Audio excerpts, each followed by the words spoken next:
a lot of damage to, as far as I can tell, the bureaucracy. Yeah. So that, yeah. But the funny thing is, he's a group think he's the greatest Prime Minister ever. Yeah, well. But that's only because they've not looked at what he actually did.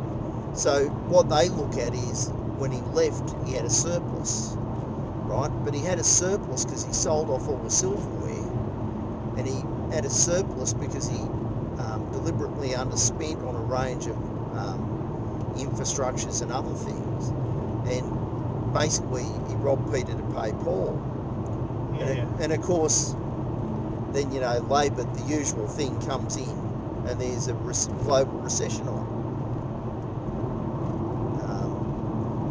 Yeah, so I just...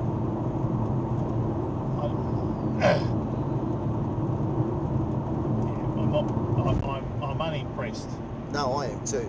And Yeah. But all the libs, all my lib supporting friends in the Facebook community, they all post that you know, Howard stopped the boats, left Julia Gillard and Rudd, you know, the surplus, and they turned it into a deficit and all that sort of stuff. Did also point out, I did point out the other day that based on that figure, the Libs have actually increased the debt by more than that every year since. So, and from what I can tell, they're spending it. I don't know what they're spending it on. I think they're spending it, this is my personal say, I think they're spending it on a lot of low-end employment programs because, you know, we're getting these artificially low unemployment figures because we're not seeing the infrastructure that really will carry the country through for another 20 or 30 years yet. Other than Snowy 2.0, which most could have started a year ago. But I think they've kept it off for this electoral cycle so they can claim it for their own. Better get a move on. Yeah. I understand that Julie Bishop left. Yes. Yesterday? Oh, no, she left on about Monday, I think. Okay. Yeah. So well, it's Wednesday now. what happened is she... No, I think it was last week. Okay. Yeah, because apparently she's confident that the coalition will win the election. However, she did say, I want a female to replace me in my seat.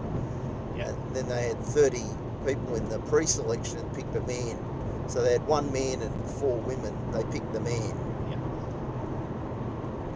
So, yeah, the Libs still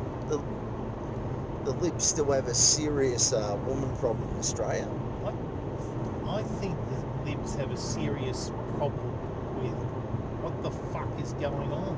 Yeah, I do. Like I mean, I don't know that the Labor Party's much better, but the Libs are it just seems to me that they just don't get it. No, I'm sure they don't actually.